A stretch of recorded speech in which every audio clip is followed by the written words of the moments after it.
Under the scorching heat behind a shopping center, Leo, a poor boy trying to gather enough bottles to buy heart medication for his grandmother, suddenly discovered a woman slumped over the steering wheel, her face flushed red, nearly unconscious inside a locked Mercedes. Panic drove him to quickly call 911 and beg for help from those around, but he only received indifference. With no other choice, he grabbed a nearby iron bar, smashed the window, and pulled the woman out, only to be arrested moments later. He had no idea that this brave act would change the fate of both their lives in a way no one could have ever imagined. Before we go back, let us know where you're watching from and subscribe, because tomorrow I've got something extra special for you. The parking lot behind Oakwood Shopping Center was empty, dead empty, the kind of empty that made the heat feel even worse. Leo wiped his forehead with the back of his hand. Sweat immediately replaced what he'd just cleared away. His old t-shirt clung to his back like a second skin soaked through. It was noon, and the sun wasn't just hot, it was angry. 40 degrees Celsius, 104 Fahrenheit. The asphalt shimmered like it was melting. He dug deeper into the recycling bin, his fingers closing around an aluminum can. Another one. He dropped it into his backpack where it clinked against the others. His hands were shaking a little as he pulled out the crumpled bills from his pocket and counted them again. $23. He smoothed each one out carefully like that would somehow make more appear. Come on, he muttered to himself. Just 15 more. $15. That's all he needed to buy his grandmother's heart medication. The doctor had been clear this morning when Grandma coughed up blood into her handkerchief. She'd tried to hide it, but Leo saw. He always saw. You need to take the medication before 3 o'clock. The doctor had said, his voice firm. No exceptions, Leo. Her heart can't take another episode without it. Leo glanced at his phone. 12:15 p.m. He had time. He just needed $15 more. He moved to the next bin, scanning the area. That's when he noticed the car, a black Mercedes parked at an odd angle near the back fence. The engine was off. Strange. Nobody parked back here, not in this heat. Not with all the shaded spots up front. Leo's first thought was practical. Rich people were careless. Maybe they'd left a water bottle, some cans, something he could recycle. He shouldered his backpack and walked closer, the heat radiating up from the asphalt and making his sneakers feel like they were walking on coals. As he approached, he saw someone inside. A woman. She was slumped over the steering wheel, her head tilted at an uncomfortable angle. Her blazer looked expensive, navy blue, perfectly tailored. Her hair had been pulled into a neat bun, but strands had come loose and stuck to her neck. In her arms pressed against her chest, she clutched a stuffed bear. It was old, the pink fabric faded to almost white in some places. Leo stopped. Something wasn't right. On the passenger seat sat a small birthday cake. Chocolate with white frosting that was now melting in the heat pooling around the base. He could just make out the words written in blue icing, "Happy Birthday, Lily." The letters were starting to blur and run together. "Hey," Leo called out, knocking on the window. "Ma'am, you okay?" No response. He knocked harder. "Ma'am, can you hear me?"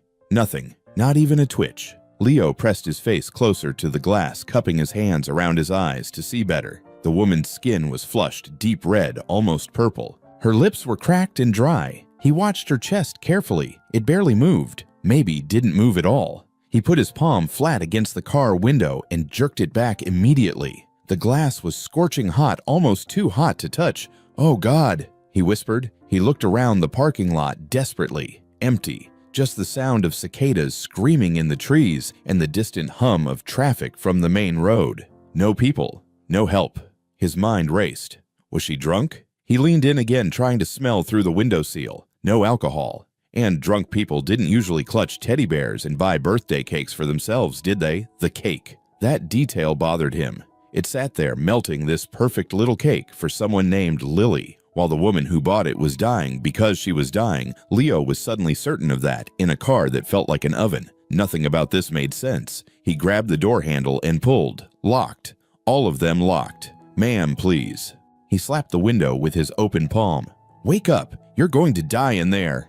The woman's head lolled slightly to one side, but her eyes stayed closed. The teddy bear shifted in her arms. That's when Leo noticed her fingers. They weren't just holding the bear, they were clenching it white-knuckled, like it was the only thing keeping her tethered to the world. Leo's phone was in his hand before he realized he'd reached for it. His fingers fumbled with the screen, leaving sweaty smudges as he dialed. 911, what's your emergency?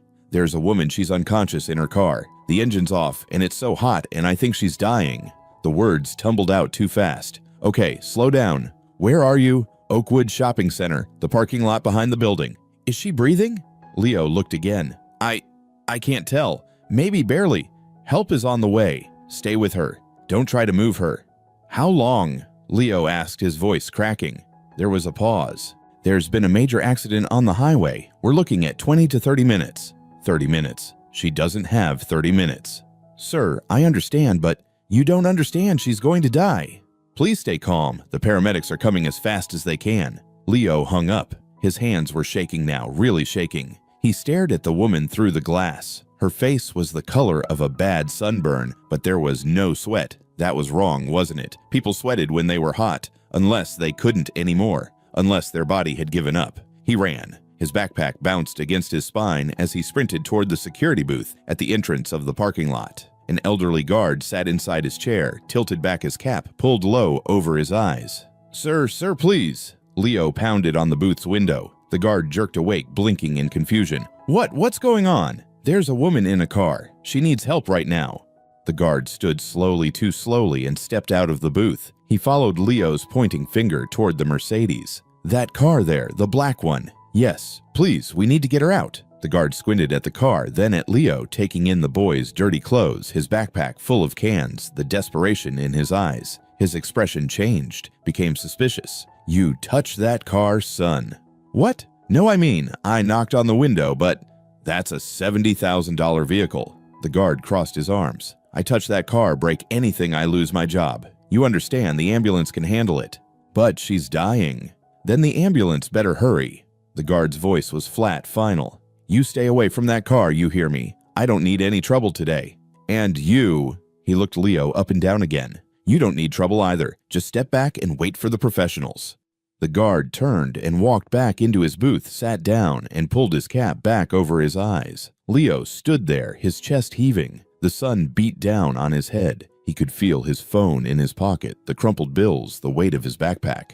Everything felt too heavy. He walked back to the Mercedes, his feet dragging. Through the window, the woman hadn't moved. The teddy bear rose and fell, almost imperceptibly with her shallow breathing. And then, like a punch to the gut, Leo remembered. He was 7 years old again, sitting on the floor of a dark apartment. It was late, he didn't know how late, but it had been dark for a long time. His parents had left that morning. We'll be back soon, his mother had said, but they didn't come back. Not that day. Not ever. He'd sat by the door waiting, hugging his knees to his chest. The apartment got darker, colder. He'd called out a few times, his voice small and scared, hoping someone would hear. No one came. No one cared. It was his grandmother who finally found him the next day, after a neighbor called worried. She'd scooped him up in her arms, and he'd sobbed into her shoulder, the loneliness of that night burning itself into his memory forever. He understood it now, the feeling he'd had back then, the feeling of being abandoned, left behind, waiting for someone who would never come. He looked at the woman in the car. She wasn't waiting for anyone. She'd stopped waiting. She'd given up. And he couldn't let her die alone like that. He couldn't. Leo's eyes scanned the parking lot and landed on a nearby construction site. There, leaning against a pile of concrete blocks, was a metal rod. Rebar, maybe 3 feet long. His heart hammered in his chest as he walked over and picked it up. It was heavier than he expected. He carried it back to the Mercedes, his mind screaming at him that this was crazy, that he'd get in trouble, that he should just wait for the ambulance. But 15 more minutes. 20:30. She didn't have that time. Ma'am, he shouted one last time, slamming his fist against the window. I'm going to break the glass. If you can hear me, cover your face. No response. Just that terrible, suffocating stillness. Leo raised the metal rod. His arms trembled. He'd never broken anything on purpose in his life, never destroyed property, never crossed that line.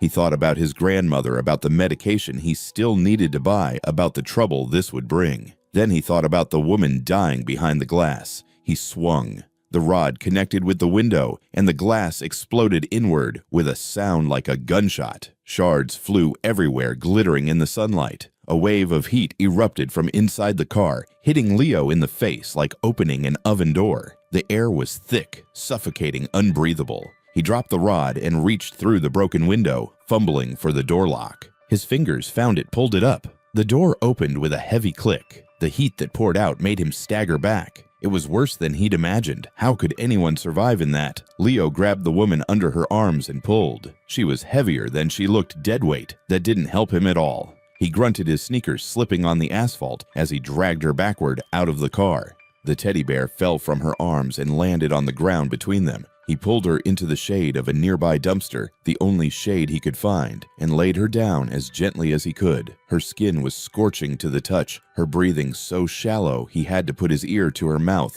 to be sure she was still alive. "Lily," she mumbled, her eyes still closed. "Lily, Mommy's coming. I'm coming, baby." Leo's hands shook as he grabbed the water bottle from his backpack. It was half empty, warm, the last water he had. He poured some on his hand and dabbed it on her forehead, her neck, trying to cool her down. "You're okay," he whispered, not sure if she could hear him. "You're going to be okay." He heard footsteps, voices. People were coming. A middle-aged man in a polo shirt appeared, first phone already raised, recording. "Oh my God, what happened here?" A woman in a floral dress followed. "That car, it's destroyed." Leo looked up from Clara, his hands still wet from the water bottle. "She was dying in there. I had to—" "You broke into someone's car." The man stepped closer, still filming. "No, I mean yes, but she was unconscious. The heat."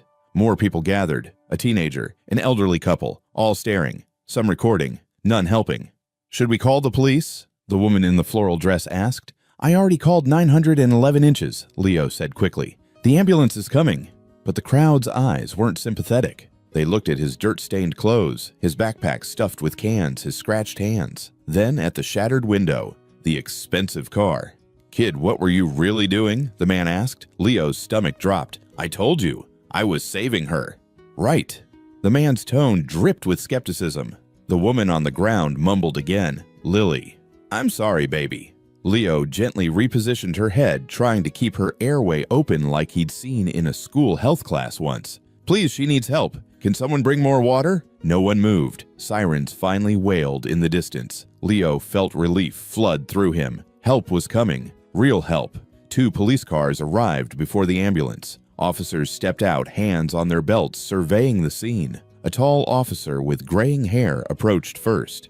"All right, everybody, step back. What happened here?" The man with the phone spoke up immediately. "We found this kid next to the car. The windows smashed." "That woman was unconscious." The officer looked at Leo. "Son, you want to tell me what's going on?" Leo stood up, his legs shaky. "I found her in the car. The engine was off, and it was so hot. She wasn't moving. I called 911, but they said 30 minutes, and I knew she'd die. So I broke the window to get her out." The officer's partner, a younger woman, knelt beside Clara, checking her pulse. "She's alive. Barely. Looks like severe heat exhaustion." "I was trying to save her." Leo's voice cracked. The tall officer noticed Leo's backpack. "What's in the bag?" Just cans for recycling." "Open it." Leo's hands fumbled with the zipper. Aluminum cans spilled out, clinking against each other. And the money, his $23 in crumpled bills. The officer picked up one of the bills. "You collect cans?" "Yes, sir. For my grandmother's medication." "Uh-huh." The officer's eyes swept over the broken glass, then back to Leo. "You understand how this looks, right? How it looks." Leo felt panic rising in his chest. "I saved her life. Or you were trying to break into an expensive car and got caught." "What? No. Why would I call 911 if I was stealing?" The woman in the floral dress spoke up. "We saw him next to the car when we got here. He had that metal rod. Because I used it to break the window." Leo turned to her, desperate. "You can see she's dying." The ambulance arrived. Paramedics rushed over with a stretcher and equipment. They worked quickly, checking Clara's vitals, starting an IV, loading her onto the gurney. "Severe heat stroke," one paramedic said. "Core temperature's probably over 105. Another 10 minutes and she'd be dead." Leo looked at the officer. "See, I saved her." But the tall officer was examining the car, the broken glass, the metal rod on the ground. "We still need to sort this out. You're going to have to come down to the station." "The station? But I didn't do anything wrong." "Just for questioning, to get your statement." "But I need to get my grandmother's medication. The pharmacy closes at 5:30 inches. The officer's expression softened slightly, but his voice remained firm. "Son, there's a procedure here. Rich lady's car gets damaged. We need to document everything properly. Protect you as much as her. Protect me. Leo felt tears burning behind his eyes. I don't need protection. I need to buy medicine. The younger officer approached. There are cameras in the parking lot. We'll check the footage. If your story checks out, you'll be fine. If my story checks out, the words felt like a slap. You think I'm lying? The paramedics wheeled Clara toward the ambulance. As they passed, her hand slipped from under the blanket, still clutching that pink teddy bear. Wait, Leo called out. The bear, she was holding it. A paramedic grabbed it and tucked it beside Clara on the stretcher. For just a moment, Clara's fingers tightened around it. The tall officer put a hand on Leo's shoulder. Not rough, but not gentle either. Let's go, son. The sooner we do this, the sooner you can leave. Leo looked at his phone. 1:45 p.m. He had an hour and 45 minutes before the pharmacy closed. Maybe this would be quick. Maybe they'd watch the camera footage and let him go right away. Am I under arrest? No, just detained for questioning. They walked him to the police car. Leo had never been in one before. The back seat smelled like disinfectant and something else, fear maybe, his own fear. As the car pulled away from the parking lot, Leo watched through the rear window. The ambulance drove off in the opposite direction.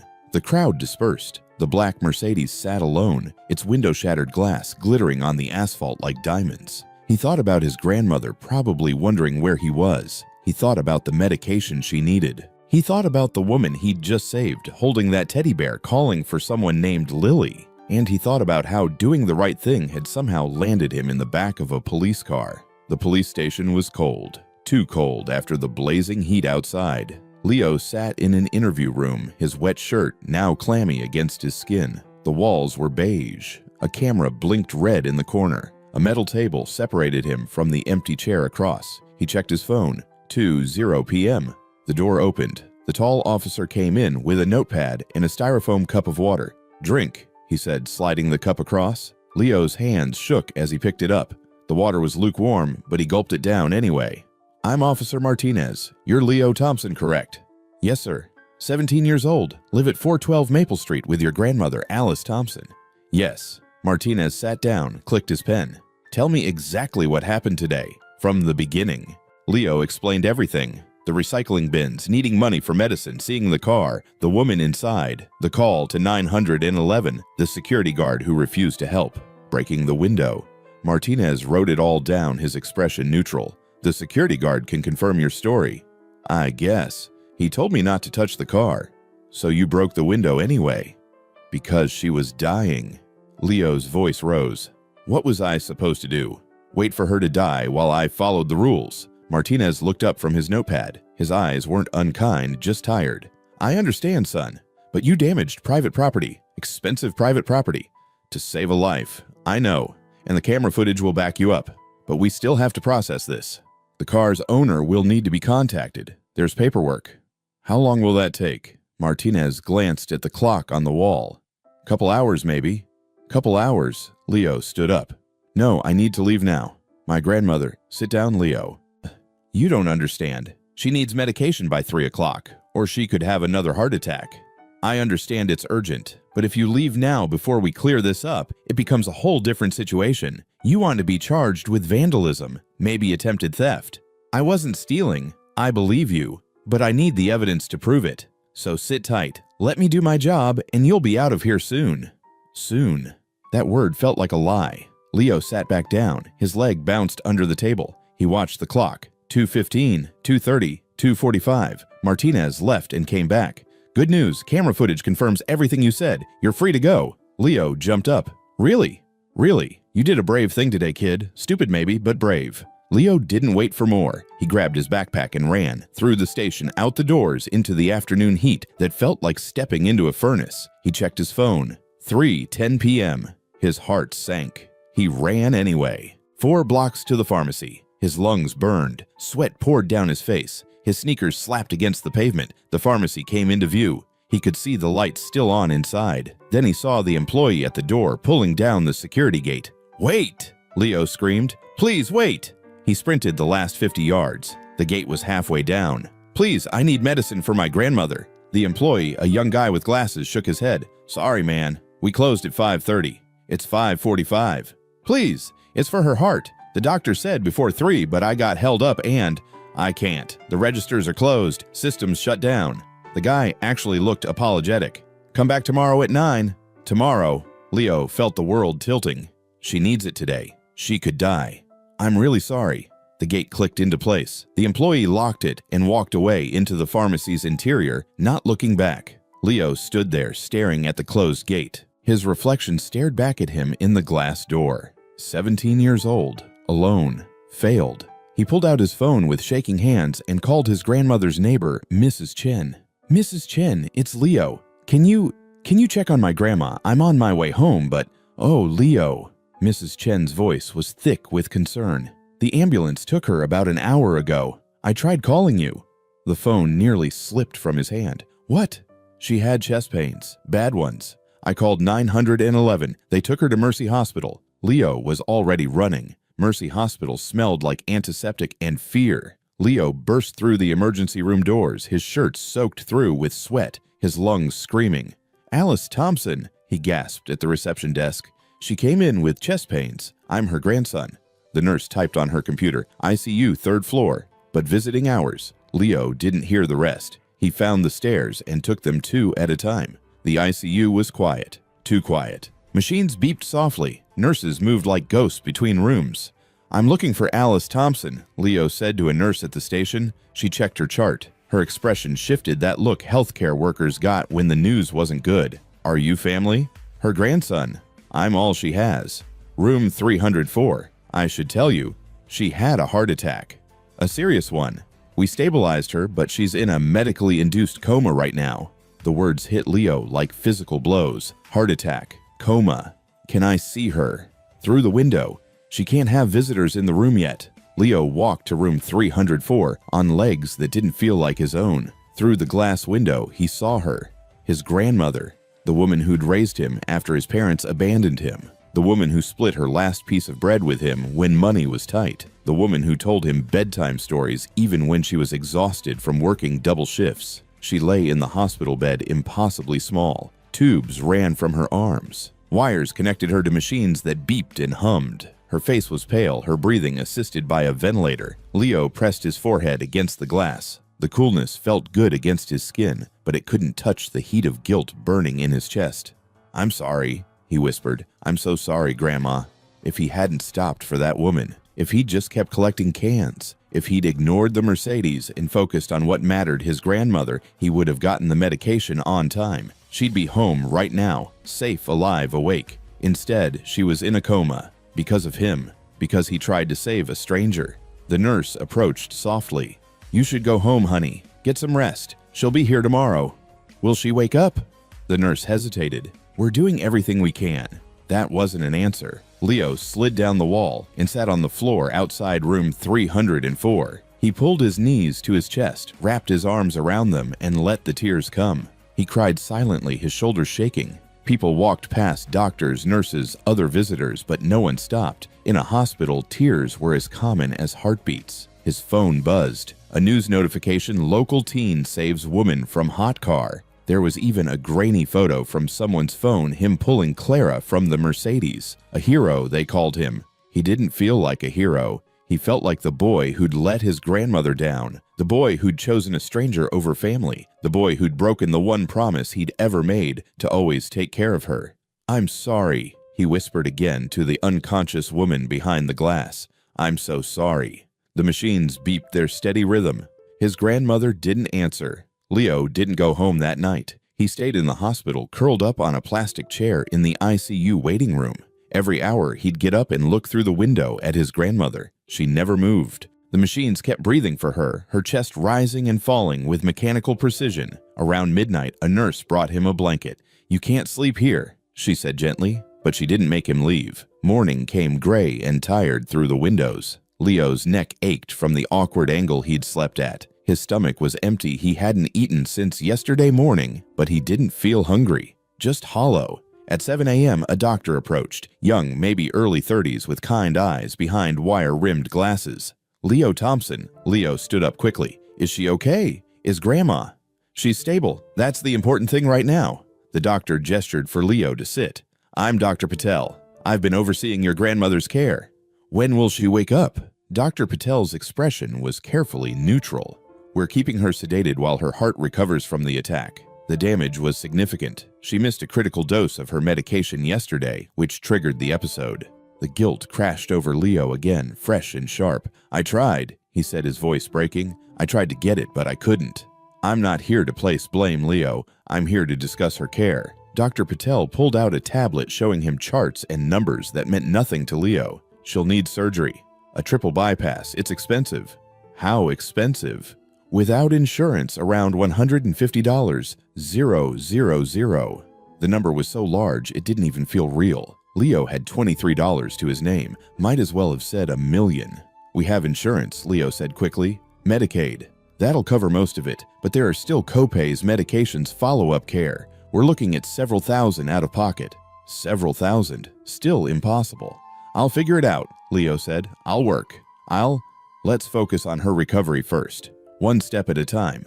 Dr. Patel left. Leo sat back down, his head in his hands. His phone buzzed. A text from a number he didn't recognize. "This is Officer Martinez. Wanted to give you an update. The woman you saved is awake. Clara Hartwell. She's asking about you." Leo stared at the message. Clara. So that was her name. Part of him wanted to delete the message, to pretend he'd never seen that car, never broken that window. If he could go back to yesterday morning and walk past that Mercedes without stopping, his grandmother would be fine. But he couldn't go back. Another text. "She's in room 502 at Mercy. Same hospital as you." Leo looked toward the stairs. 5th floor. His grandmother was on 3rd. He shouldn't care about Clara Hartwell. She was the reason his life had fallen apart. But something pulled at him. Maybe the need to understand why. Why she'd been in that car. Why she'd had that teddy bear and that cake. Why she'd given up. Before he could talk himself out of it, Leo took the stairs to the 5th floor. The 5th floor was different from the ICU. Quieter, more expensive, private rooms with real doors instead of curtains. Room 502 was at the end of the hall. Leo stood outside, his hand raised to knock, then hesitated. What was he even going to say? "You ruined my life, thanks for asking." The door opened before he could decide. A man stood there, mid-40s, expensive suit, rumpled like he'd slept in it, dark circles under his eyes. He looked at Leo with confusion. "Can I help you?" I'm Leo. I think your wife wanted to see me." Recognition flickered across the man's face. "You're the kid who pulled her out of the car." "Yes, sir." The man Clara's husband Leo assumed studied him for a long moment. Then he stepped aside. "She's awake, but she's not. She's not herself. Don't expect much." Leo entered the room. It was spacious, almost like a hotel room. A large window overlooked the city. A couch sat against one wall. Flowers covered every surface, clearly sent by people who cared. And in the hospital bed, propped up with pillows, sat Clara Hartwell. She looked different from yesterday. Her hair was clean, now pulled back. The red flush was gone from her face. An IV drip fed into her arm. She stared out the window, the pink teddy bear clutched in her lap. "Clara," her husband said softly, "the boy is here." "Leo." Clara's eyes moved slowly from the window to Leo. They were empty. Not hostile, not grateful, just nothing. "Hi," Leo said awkwardly. Clara looked at him for a long moment. Then in a voice barely above a whisper, "You should have left me." The words hit Leo like a punch. Her husband closed his eyes, pain flashing across his face. "Clara, don't," he started. "I didn't want to be saved." She continued, still looking at Leo. "I was ready." "Ready for what?" Leo heard himself ask. "To go to sleep, to stop hurting." Her fingers tightened around the teddy bear. "You had no right. You were dying." "I know." The simple acknowledgement stunned Leo into silence. Clara's husband, Mark, his name was Mark, put a hand on his wife's shoulder. She didn't react. "I should go," Leo said, but Clara spoke again. "They told me you got in trouble. The police." "Yeah. They thought I was stealing from your car." "Were you?" "No, I was trying to save you." "Why?" The question hung in the air. Why? Such a simple word. Such an impossible answer. Because Leo struggled to find words. Because nobody should die alone like that. Clara's expression didn't change. People die alone all the time. Mark's jaw tightened. "Clara, that's enough." "Is it? This boy sacrificed his time, his freedom, probably money. He didn't have to save someone who didn't want saving. Don't you think he deserves honesty?" Leo felt anger rising in his chest. "You want honesty? Fine. My grandmother is in a coma 3 floors down because I couldn't get her medication in time. I couldn't get it because I was saving you. So, yeah, maybe you're right. Maybe I shouldn't have stopped." He turned to leave. "Wait," Clara said. Leo stopped his hand on the door. "Your grandmother. What happened?" "Heart attack. Severe. She needed medication by 3 o'clock. I didn't make it because the cops held me until after 5:30. The pharmacy was closed." Silence. Then, "I'm sorry." Leo laughed bitterly. "Sorry. Great. That helps a lot. How much does she need for treatment?" "What? The medical bills. How much?" "I don't know. Thousands." "Why do you care?" Clara finally showed emotion, a flicker of something in her eyes. "Guilt, maybe." "Because you're right. You shouldn't have stopped for me. And now someone else is paying the price." Mark stepped forward. "We'll cover it. All of it. The surgery, the medications, whatever she needs."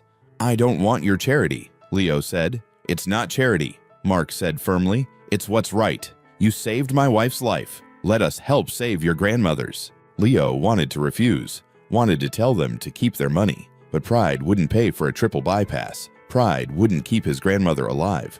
"Fine," he said quietly. "Thank you." Mark pulled out his phone. "Give me your number. I'll have our lawyer contact the hospital, set up payment." Leo recited his number. Mark typed it in. "I really am sorry," Clara said again. Her voice was still flat, emotionless, but there was something underneath now, the faintest crack in the ice. Leo looked at her, really looked at her, at the teddy bear in her arms, at the emptiness in her eyes, at the birthday cake that had melted yesterday in the heat.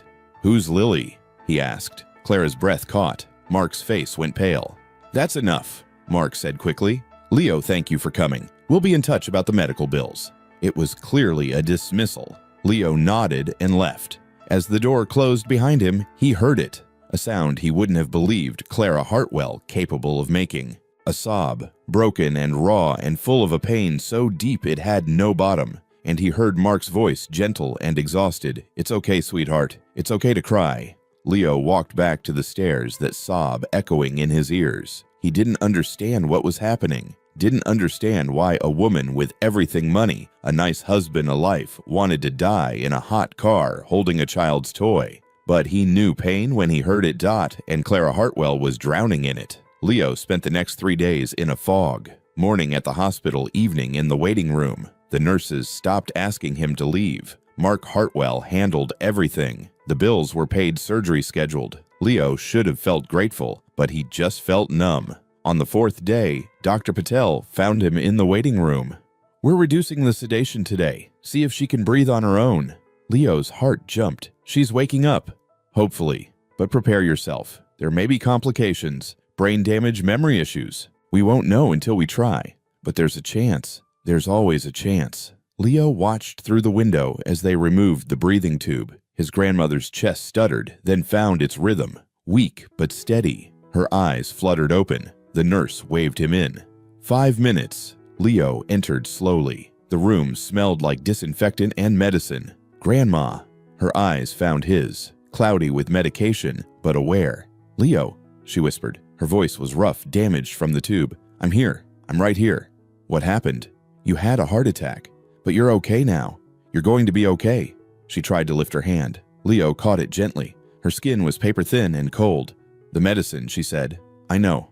I'm so sorry I didn't get it in time." "Not your fault." "It is. I got distracted. There was this woman in a car and I heard."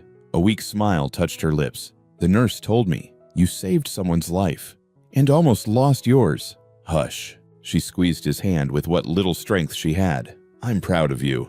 Tears burned Leo's eyes. "How can you be proud I failed you?" "No, you showed who you are, a good person with a kind heart." She coughed, wincing.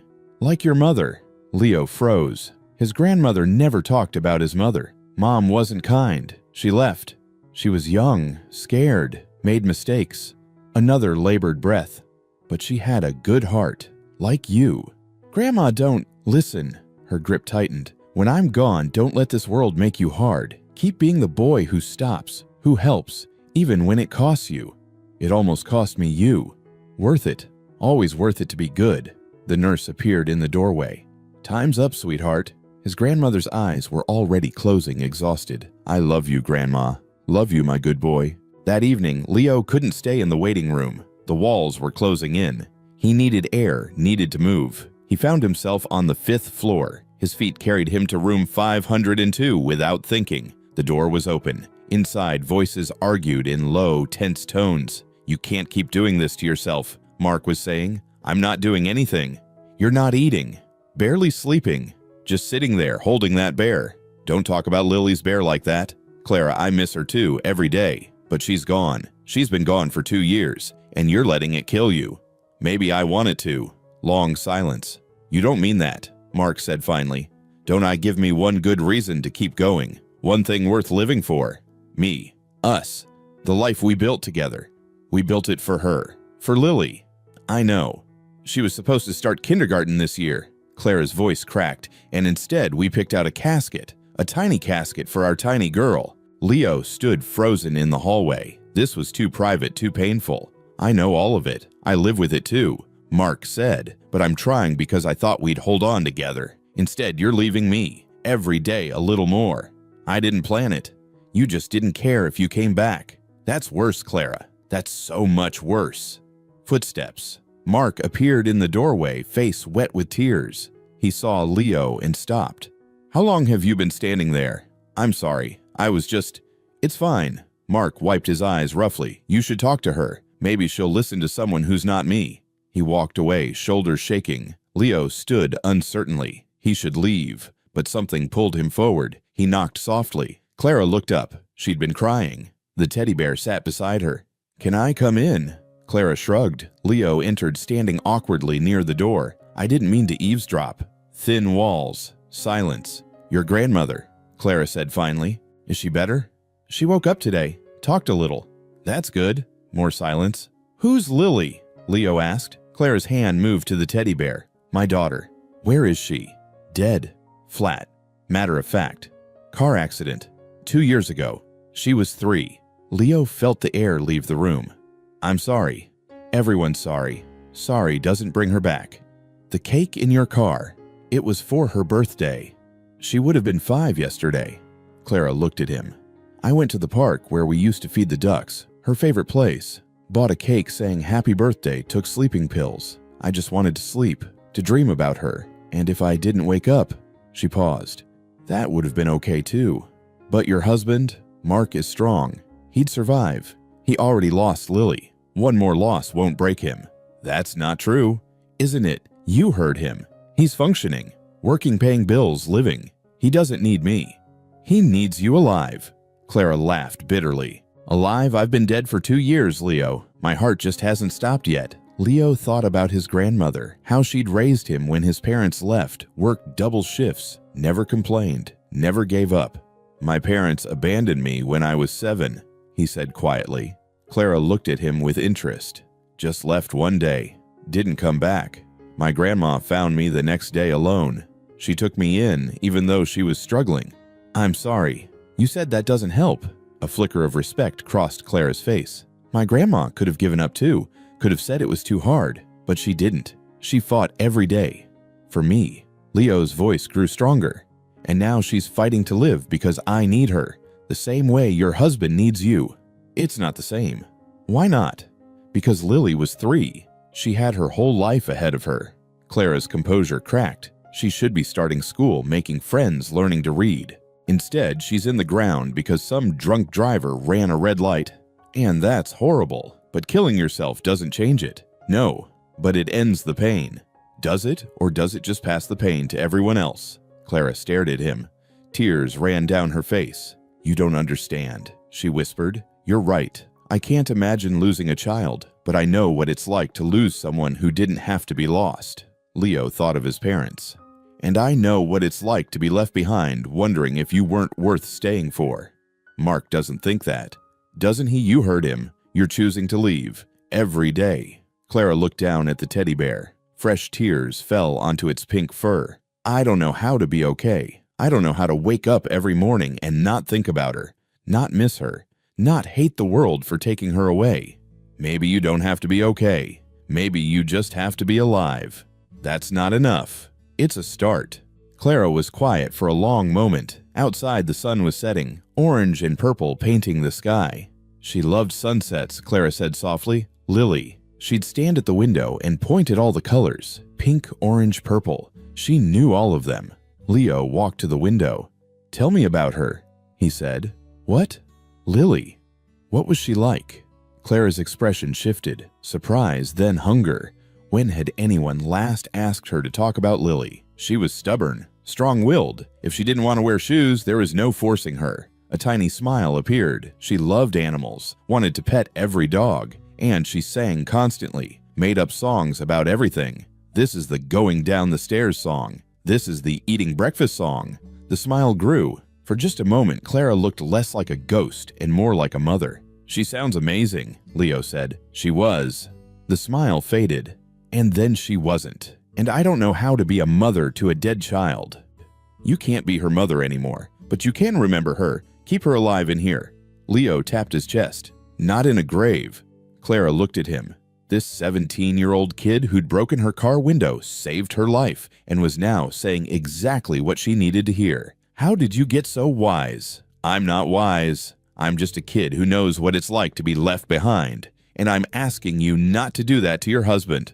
Clara closed her eyes. More tears? "It hurts so much." "I know. Every day, every breath. I know. I don't think it'll ever stop. Maybe it won't, but maybe it'll get different, softer. Maybe one day you'll think about her and smile before you cry." Clara opened her eyes. She looked at the teddy bear. Then the sunset. Then Leo. "Okay," she said quietly. "Okay? I'll try. To stay. To be alive." It wasn't a promise. It wasn't certainty. But it was something. And something was better than nothing.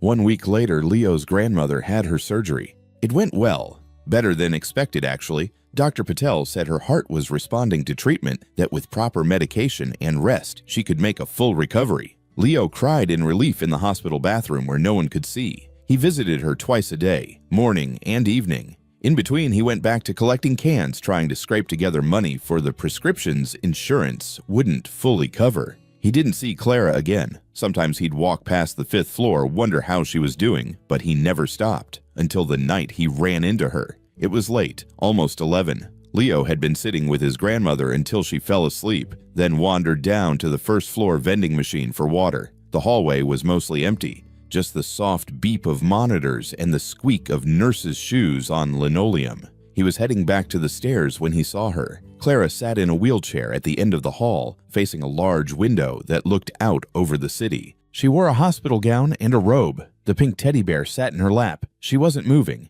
just staring out at the lights. Leo hesitated. He should keep walking, leave her alone. But something about the way she sat there so still, so isolated, made him stop. He walked over. "Hey," he said softly. Clara didn't turn. "Hi. You okay?" "No." Her voice was flat. "But I'm alive. Isn't that what you wanted?" There was an edge to her words. Not hostile exactly, but not friendly either. Leo sat down on a nearby bench. "How long have you been down here?" "I don't know. An hour maybe." "Your husband know you're wandering around." "Mark went home. He has work tomorrow." They sat in silence. Outside the window, cars moved like slow rivers of light through the streets. "My grandmother woke up," Leo said, "after the surgery. She's going to be okay." "Good. She asked about you, actually. About the woman I saved. I told her you were getting better." Clara's hand tightened on the teddy bear. "Did you tell her I didn't want to be saved?" "No." "Why not?"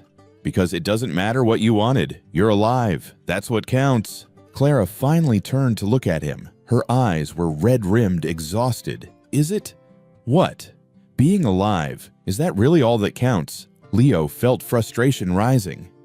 "Yeah, it is. Because dead people don't get second chances. They don't get to change their minds. They're just gone." "That sounds peaceful." "It sounds like giving up."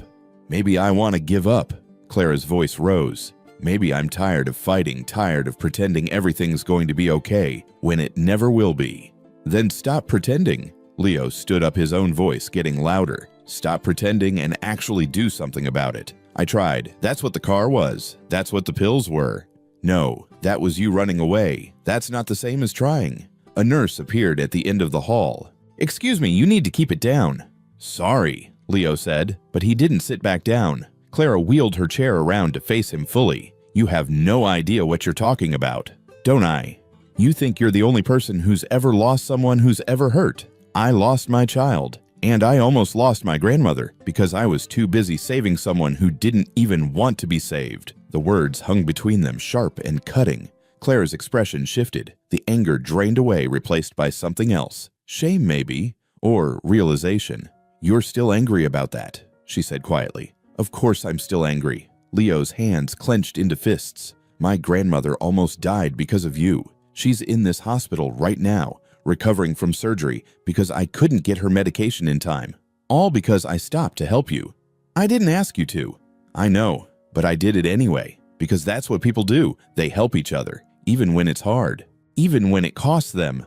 Leo's voice cracked. "And you just sit there with your expensive room and your husband who loves you and all your money, and you want to throw it all away, while my grandma fights every day just to survive on nothing."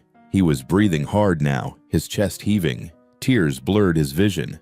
"Do you know what she said to me?" Leo continued. "After the surgery, she said she was proud of me for saving you, proud that I stopped to help someone in need. She almost died, and she's proud of me for the choice that nearly killed her." Clara's face crumpled. "So yeah, I'm angry," Leo said. "I'm angry that you're wasting the life I fought so hard to save. I'm angry that you have everything, and you don't want it. I'm angry that my grandma has nothing and fights for every breath while you just give up." "I'm not," Clara started. "You are. You're sitting here in the middle of the night with a dead kid's toy staring out a window like you're waiting for permission to disappear." Leo's voice dropped and became fierce. "Well, you don't get permission. You don't get to quit. Not after what it cost." "What it cost you, you mean?" "What it cost everyone, me, my grandma, your husband, everyone who cares about you." "Maybe they shouldn't," Clara shouted back. "Maybe everyone would be better off if I was gone. That's bullshit, and you know it." The nurse appeared again. "I'm going to have to ask you both to." "It's fine," Clara said, her voice suddenly tired. "He's leaving." "No, I'm not," Leo said. "Not until you hear me." Clara looked up at him. "Then talk." "You're not in pain because you're weak. You're in pain because you loved someone, because Lily mattered, because she was real and wonderful, and losing her broke something in you that can't be fixed." Leo's voice softened. "But that brokenness doesn't mean you're worthless. It means you're human." Clara's hands shook on the teddy bear. "And I know," Leo continued, "I know it hurts. I know waking up every morning and remembering she's gone feels impossible. But you know what? You wake up anyway. Every single day you wake up. That's not weakness. That's strength. It doesn't feel like strength. It never does. But it is." Leo sat back down closer this time. "My grandma works 3 jobs just to keep us fed. She's 72 years old with a bad heart and arthritis, and she still gets up at 5 in the morning because we need money. You think that feels strong to her? No. She's exhausted and scared and probably wants to quit every single day." "But she doesn't," Clara said quietly. "But she doesn't. Because she loves me. Because I matter to her. The same way you matter to your husband." Clara was crying now. Not the silent tears from before, but real sobs that shook her whole body. "I don't know how to live without her," she choked out. "Lily was my whole world. Every decision I made, every plan, it was all for her. And now there's just nothing. Just emptiness where she used to be." Leo didn't have an answer for that. He was 17. He didn't know how to fix a mother's broken heart. So instead, he did something simple. He reached out and took Clara's hand. She gripped it like a lifeline, her sobs growing harder. The teddy bear fell from her lap to the floor. Neither of them picked it up. "I miss her so much," Clara wept. "I miss her so much, it feels like dying." "I know. I don't want to feel this anymore." "I know, but I don't want to hurt Mark either. Or you. Or anyone." "Then don't." Clara looked up at him through her tears. "How?" "One day at a time. 1 hour if you have to. Just keep going. Keep breathing. And maybe eventually it'll hurt less." "You promise?" "No," Leo said honestly. "I can't promise that. But I can promise you're not alone. And I can promise that giving up isn't the answer." Clara cried for a long time. Leo sat with her, holding her hand, saying nothing. Sometimes there were no words. Sometimes presence was enough. Eventually her sobs quieted to hiccups, then to shaky breaths. "I need to call Mark," she said. Yeah. I need to apologize. To try." She looked at Leo. "Will you help me back to my room?" "Of course." Leo picked up the teddy bear from the floor and placed it in Claire's lap. Then he wheeled her back to the 5th floor to room 502. As they reached her door, Clara spoke again. "Thank you." "For what?" "For not letting me disappear." She smiled weakly. "And for yelling at me. I think I needed that." "Anytime you need yelling at, I'm your guy." Clara actually laughed. It was small and broken, but it was real. She wheeled herself into the room. Leo heard her pick up the phone, heard her say, "Mark, it's me. Can you come back? I need you." Leo walked away, leaving her to make peace with her husband. As he headed back to the 3rd floor, back to his grandmother, he felt something shift in his chest. The anger was still there, but smaller now, manageable. Maybe Clara would be okay. Maybe she wouldn't, but at least she was trying. And sometimes trying was enough. 3 days passed. Leo's grandmother grew stronger each day. The doctors said she could go home by the end of the week. She'd need rest medication and regular checkups, but she was going to survive. Leo spent every free moment with her. They didn't talk about the car or Clara or any of it. They just sat together, sometimes in silence, sometimes with his grandmother telling stories from when Leo's mother was young. "She was stubborn like you," Grandma said one afternoon. "Wanted to save every stray cat in the neighborhood." "What happened to her?" Leo asked. It was the first time he'd asked directly. "Why did she really leave?" His grandmother was quiet for a long moment. "She was young, 19 when she had you. Your father was 20. They weren't ready. So they just gave up." "No, they ran away. From responsibility, from hardship, from themselves." She took Leo's hand. "But you didn't give up, even when it was hard, even when it cost you. You stayed." "I didn't have a choice." "Everyone has a choice, sweetheart. You chose to be better than they were." On the 4th day, Leo was walking down the hall when he saw Clara. She wasn't in a wheelchair anymore. She was walking slowly, carefully, with a physical therapist beside her. Her hair was brushed. She wore real clothes instead of a hospital gown. She looked different. Not happy, but not hollow either. Their eyes met across the hallway. Clara smiled. Leo smiled back. The physical therapist guided her into another room. But that brief moment, that connection stayed with Leo. She was trying. Actually trying. That evening, there was a knock on his grandmother's hospital room door. A nurse poked her head in.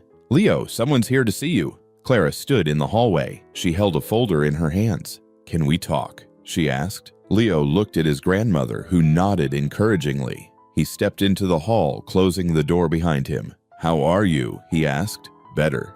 A little. Mark and I. We're talking. Really talking. For the first time in 2 years." Clara's fingers fidgeted with the folder. "We started seeing a grief counselor. Together." "That's good. It's hard, but it's good." She looked down at the folder, then back up at him. "I wanted to thank you. Properly. And to apologize." "You don't have to." "I do. What you said the other night about me wasting the life you saved. You were right. I was being selfish. I was so focused on my own pain that I didn't see how my actions affected everyone else." "Clara, let me finish." She took a breath. "I can't promise I'll be okay. I can't promise the grief will go away or that I'll stop missing Lily. But I can promise to try, to actually live instead of just existing. That's all anyone can ask." Clara opened the folder and pulled out a piece of paper. "I used to be an architect. Before Lily died, I designed buildings, parks, community spaces. But after, I couldn't. Every time I tried to draw, I'd just see her, see the life we'd planned." She showed Leo the paper. It was a sketch, beautiful, detailed, a community center with large windows and open spaces. "Yesterday, for the first time in 2 years, I drew something," Clara said quietly. "And instead of just seeing what I lost, I saw what could be built." Leo looked at the drawing. "It's beautiful." "It's not finished. I'm out of practice. My lines are shaky. My perspective is off." Clara paused. "I was thinking, maybe I could use some help. An assistant. Someone who's not afraid to tell me when I'm being stupid." Leo looked up from the drawing. "What?" "I want to create something for Lily. A memorial that's not just stone and grief, something alive, a community center for kids who need it. Art classes, after-school programs, a safe place." Her eyes met his. "And I want you to help me design it. I don't know anything about architecture." "You can learn. I'll teach you." Clara's voice was earnest now. "You need money for your grandmother's care. I need a purpose, a reason to keep going. This could help both of us. I'm still in high school, so you'll work part-time, afternoons, weekends. Whatever you can manage." She pulled out another paper, a contract. "I'm not asking you to do this for free.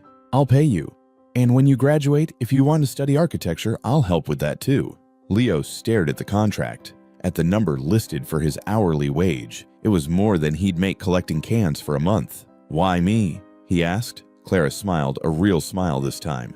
"Because you're the only person who's been honest with me in 2 years. Because you saved my life even though it cost you. Because you remind me that there's still goodness in the world."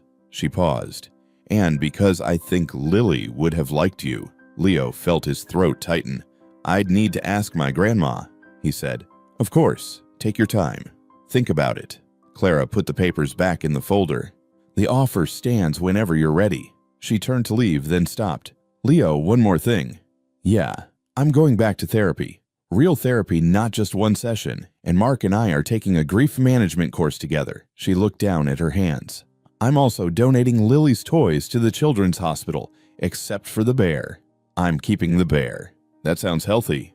"My therapist says holding on to one thing is okay, as long as I'm not holding on to everything." Clara met his eyes. "I'm learning the difference between remembering and being trapped. It's hard, but I'm trying. That's all that matters." After Clara left, Leo went back into his grandmother's room. She was sitting up, looking more alert than she had in days. What did she want? Grandma asked. Leo told her everything. About Clara's offer, the community center, the job. His grandmother listened carefully, then nodded. "What do you want to do?" "I don't know. Is it weird to work for someone I yelled at in a hospital hallway?" Grandma laughed, a real laugh that made Leo's heart soar. "Sweetheart, sometimes the best relationships start with honesty, even angry honesty. But what if I'm not good at it? What if I can't help? Then you'll learn. That's what life is, learning as you go." She reached for his hand. "But I think you could be good at this. You have a good eye. And more importantly, you have a good heart. You're biased." "I'm right." She squeezed his hand. "Take the job, Leo. Help her build something beautiful from all that pain. I think you both need it." That night, Leo couldn't sleep. He kept thinking about the drawing, about Clara's words, about the possibility of creating something meaningful. Around midnight, he got up and walked down to the 5th floor. Clara's room was dark except for a small lamp. Through the window, he could see her sitting up in bed, sketching in a notebook. Mark was asleep on the couch, one hand dangling down, like he'd fallen asleep holding hers. Leo knocked softly. Clara looked up surprised. She came to the door. "Leo, it's late. Is everything okay?" "I'll do it," he said. "The job. I want to help." Clara's face transformed. For the first time since he'd met her, she looked truly happy. "Really? Really? My grandma said yes. And I think this could be good. For both of us." Clara opened the door wider. "Come in for a minute. I want to show you something." Leo entered quietly, trying not to wake Mark. Clara led him to a shelf where several photographs sat. She picked up one, a little girl with dark curls and a gap-toothed smile holding a paintbrush. "This is Lily," Clara said softly. She loved to paint, made the messiest, most wonderful artwork. Leo looked at the photo. The little girl's eyes sparkled with mischief and joy. She was beautiful. She was everything. Clara set the photo down gently. "The community center, I want it to have an art room with big windows and lots of light. A place where kids can make messes and create freely the way Lily did. We can do that." Clara picked up her notebook and showed him more sketches. Ideas for the building, rough and unfinished, but full of potential. "It won't be easy," she said. "I'm rusty, and you're new to this. We'll make mistakes. That's okay. And some days I might struggle. The grief doesn't just disappear because I'm trying harder." "I know." Clara looked at him, really looked at him. This boy who'd broken her car window and somehow broken through her walls too. "Thank you," she said, "for not giving up on me, even when I'd given up on myself. You did the same for my grandma. Paid her medical bills, helped her get the surgery. We're even." "No," Clara said firmly. "We're not even. You saved my life. What I'm doing is just trying to deserve that gift." Mark stirred on the couch, mumbling in his sleep. Clara smiled at him fondly. "He's been sleeping here every night," she said. "Won't leave. I kept telling him to go home, get real rest, but he refuses. He loves you." "I know.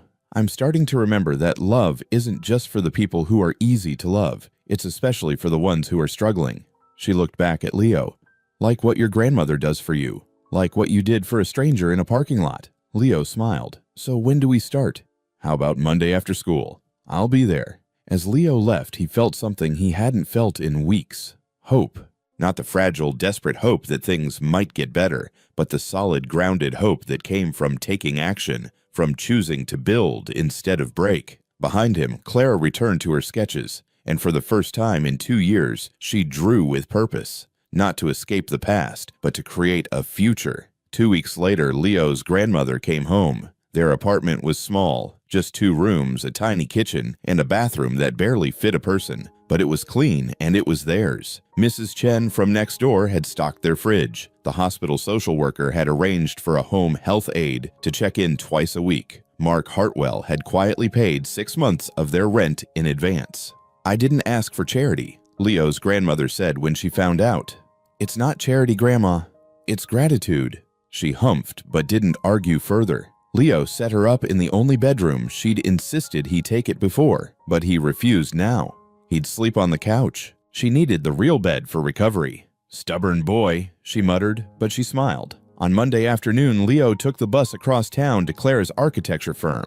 It was in a sleek building downtown, all glass and steel. He felt out of place in his worn jeans and backpack. The receptionist gave him a visitor's badge and directed him to the 5th floor. Clara's office was corner suite with massive windows overlooking the city. Design sketches covered every wall. A large drafting table sat in the center surrounded by monitors and drawing tools. Clara stood at the table focused on a blueprint. She looked different here, professional, confident. Her hair was pulled back. She wore glasses he hadn't seen before.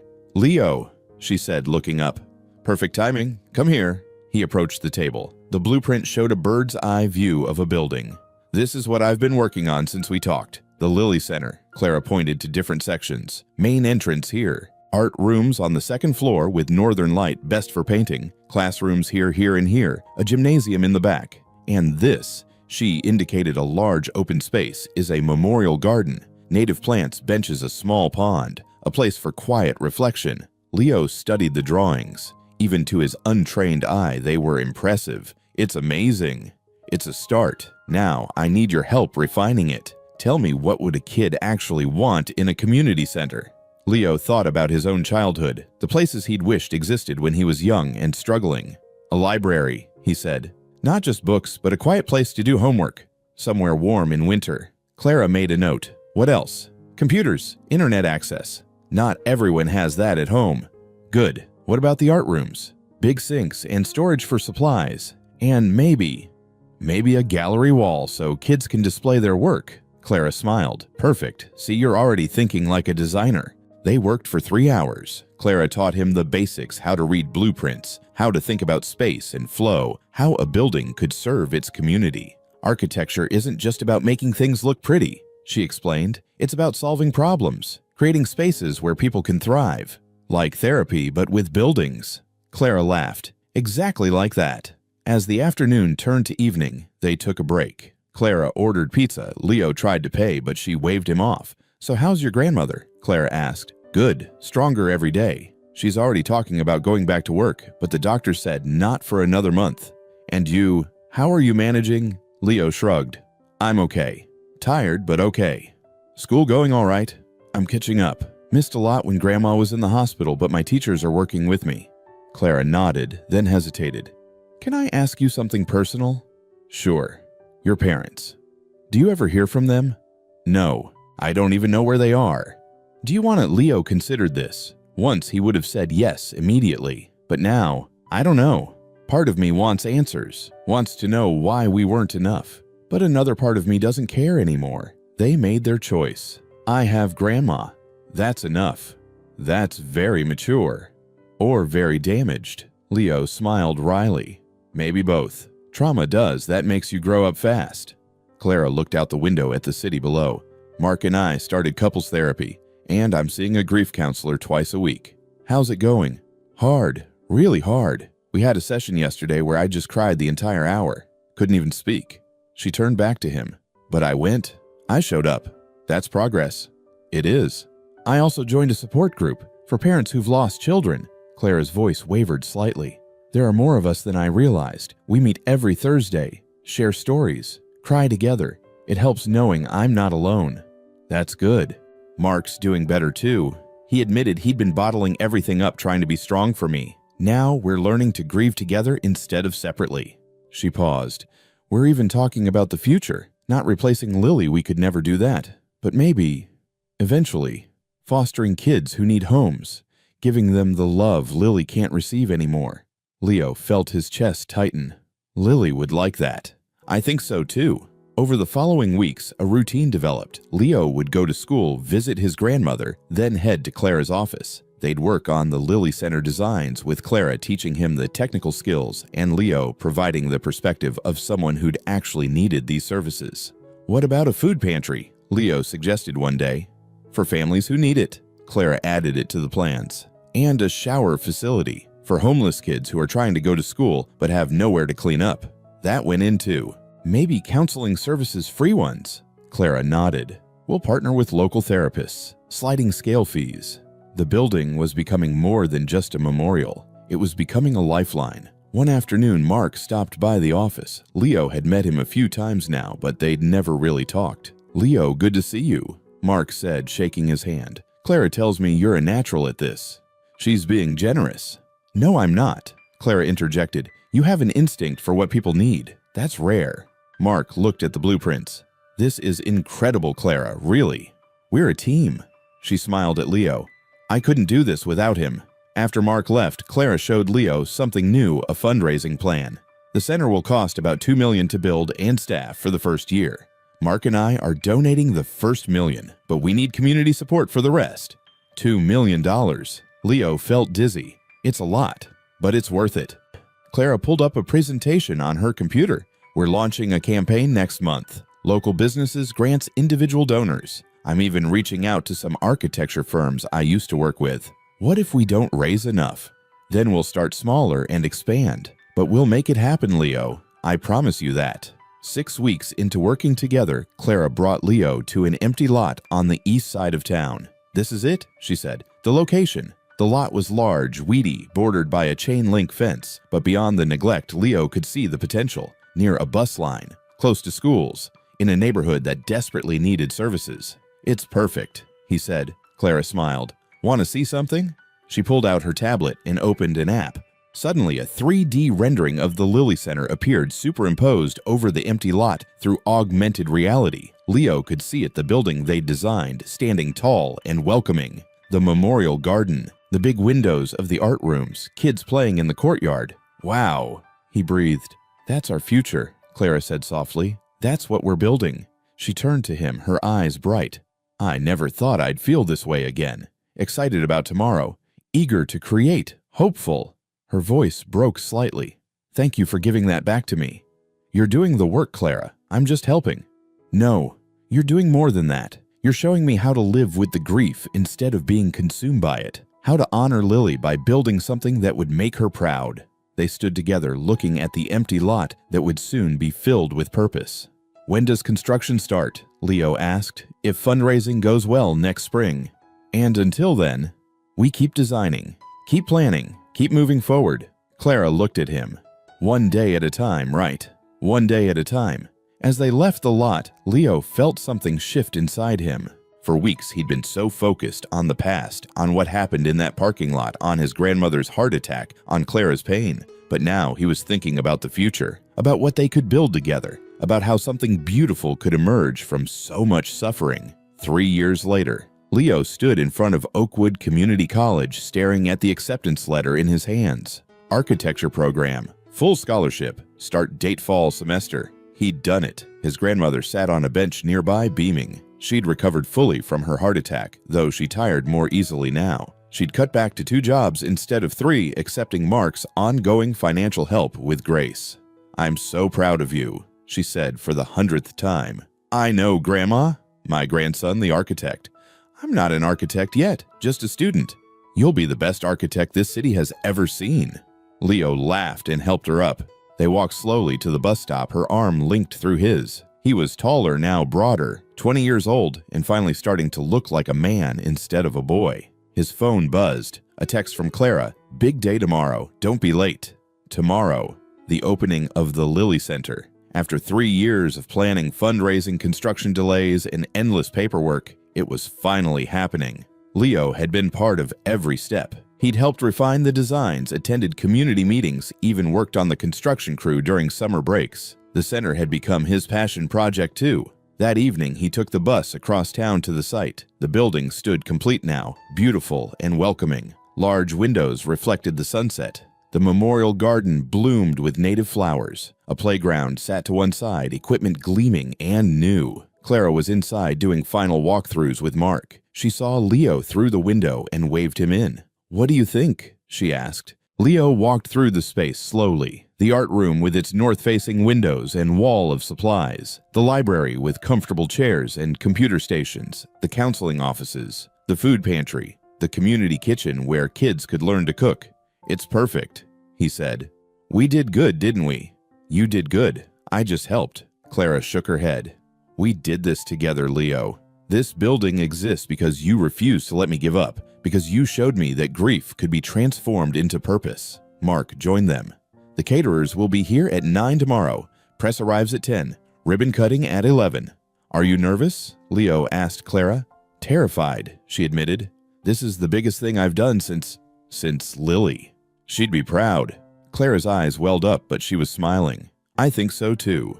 They walked to the memorial garden together. In the center stood a bronze statue, a little girl with curly hair releasing a butterfly from her hands. The plaque read, "Lily Marie Hartwell, forever 3, forever loved, forever inspiring others to fly." Clara touched the statue gently. "I come here every week," she said. "Talk to her. Tell her about the kids who've been helped, the meals served, the art created, the lives changed." "What do you think she'd say?" Leo asked. "She'd probably ask if there's a slide." Clara laughed through her tears. She loved slides. "We have 3 of them in the playground," Mark pointed out. Then she'd approve. The 3 of them sat on a bench in the garden as the sun set, painting the sky in purples and golds. "I've been thinking," Clara said, "about expanding, opening a second location in a different part of the city." "Really?" Leo asked. "Not for a few years. We need to establish this one first. But yes, I want to build more centers, help more kids." She looked at Leo. "And I want you to be my partner, officially, when you graduate." "Clara, I'm still a student. You're brilliant, and you understand what these communities need better than any architect I know." She pulled out a folded paper from her pocket. "I had my lawyer draw this up. Partnership agreement, equal shares, equal say in design decisions. What do you think?" Leo stared at the document. "I don't know what to say." "Say you'll think about it." I will. Thank you." Mark stood up stretching. "I'm going to check the tech setup one more time, make sure the presentation works." After he left, Clara and Leo sat in comfortable silence. "How's your grandmother really doing?" Clara asked. "Good, really good. She's even talking about retiring in a few years." "That's wonderful. She wants to travel, see the ocean. She's never seen the ocean." "Then she should go." "I'll take her, when I save enough." Clara looked at him. "Leo, you know you don't have to worry about money anymore, right between the salary I pay you and the scholarship." "I know. It's just hard to believe sometimes. 3 years ago, I was collecting cans just to buy medicine. Now I'm going to college, working as an architect's assistant. It feels like a dream." "It's not a dream. It's what you earned." Clara's voice was firm. "You saved my life, changed my life. This is just the universe balancing the scales." "I don't believe in the universe balancing scales." Neither did I. But here we are. The sun sank below the horizon, leaving them in twilight. "Can I ask you something?" Leo said. "Are you happy, really happy?" Clara considered this carefully.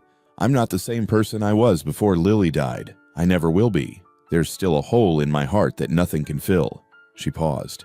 "But I'm learning to live with the hole, to build around it. And yes, there are moments like seeing this center complete, or watching Mark smile again, or working with you where I feel something close to happiness." "That's good. Better than good. 3 years ago, I didn't think I'd live to see this day. Now I'm planning for years ahead. That's progress. Mark seems happier too. We're better. We talk now. Actually talk. About Lily, about our fears, about the future." Clara smiled. "We're even discussing fostering. Not to replace Lily, never that. But to give other kids a home the way your grandmother gave you one. You'd be amazing foster parents." "We'll see. One step at a time." She stood up. "Come on, Let me show you something. Clara led him to a room on the second floor. It was locked. She pulled out a key. Inside was the most beautiful art studio Leo had ever seen. Easels, paints, clay, every supply imaginable. And on the wall, framed artwork, children's paintings, wild and colorful and free. Our first art class graduated last week, Clara explained. These kids came in not knowing how to hold a paintbrush. Now, look at what they created. Leo studied the paintings. Birds, flowers, abstract shapes, portraits, each one unique and wonderful. This is what it's all about, Clara said softly, giving kids the space to express themselves, to process their own pain through color and form, to create beauty even when the world feels ugly. One painting caught Leo's eye, a house with an impossibly large sun and a family of stick figures holding hands. That's Marcus, Clara said, 8 years old. His mom is in prison. His dad's gone. He lives with his grandmother like you did. He painted this after our third session said it's the family he wishes he had. Did you tell him he already has a family that his grandmother counts? I did, and he cried. Happy tears. Clara touched the frame gently. He reminds me of you at that age, scared but hopeful, struggling but not broken. I was pretty broken, but not shattered. There's a difference. She turned to him. You know what I learned from you, Leo, that saving someone's life isn't just about pulling them from a hot car. It's about showing up, listening, refusing to let them disappear. You taught me that too. Then we taught each other. They locked up the studio and headed downstairs. Get some sleep, Clara said. Big day tomorrow. You too. As Leo left the building, he looked back at it one more time. The Lily Center, a place of hope built on the foundation of grief. He thought about that day 3 years ago, breaking that car window, making a choice that changed everything. He'd almost lost his grandmother, almost gave up on Clara, almost decided that being kind was too expensive, but he hadn't. And look what had grown from that decision. The next morning dawned bright and clear. By 10 a.m., the parking lot was full. News vans, community members, local politicians, children, and their families. Leo arrived early wearing the suit Clara had insisted on buying him. He felt uncomfortable and stiff, but his grandmother had teared up when she saw him. So handsome, she'd said. Your mother would be proud. You're my mother, Leo had replied, the only one that counts. Now standing in the crowd watching Clara prepare to cut the ribbon, Leo felt overwhelming gratitude. Clara stood at the podium mark beside her. She looked strong, confident. The woman who'd wanted to die in a hot car was gone. This was someone who'd rebuilt herself piece by piece. Thank you all for coming, Clara began. 3 years ago, I was in a very dark place. I'd lost my daughter Lily and I'd lost myself. I was ready to give up on everything. Her voice was steady clear. But a 17-year-old boy smashed my car window and dragged me into the light, literally and figuratively. People laughed softly. That boy showed me that even in our darkest moments, there are people who will fight for us, who will refuse to let us disappear, who will remind us that we matter. Clara looked directly at Leo. Leo Thompson saved my life, but more than that, he gave my life purpose again. This center exists because of his vision, his passion, his unwavering belief that we could transform grief into something beautiful.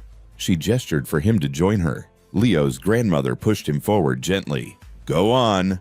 Reluctantly, Leo walked to the podium. The crowd applauded. I can't take credit for this, he said into the microphone. This is all Clara. Her design, her dream, her daughter's legacy. Our dream, Clara corrected. Our design. She held up a large pair of ceremonial scissors. The Lily Center is dedicated to every child who needs a safe place, every family struggling to survive, every person who feels invisible. Clara's voice grew stronger. We see you. We're here for you. And we promise you matter. Together, Clara and Leo cut the ribbon. The crowd erupted in applause. Doors opened. People streamed inside. Kids ran to the playground. Parents explored the facilities. The smell of fresh paint and new beginnings filled the air. Leo's grandmother found him in the crowd, hugging him tight. Look at what you built, she whispered. We built it together, all of us. Clara gave tours, shaking hands, accepting congratulations. But every so often she'd find the memorial garden and stand quietly by Lily's statue. Leo found her there during a quiet moment. You okay? He asked. I'm wondering what she'd think, if she'd understand why I'm doing this. She'd know you love her, that this is your way of keeping her alive. Clara nodded. Mark and I are officially starting the foster process next month. We got approved last week.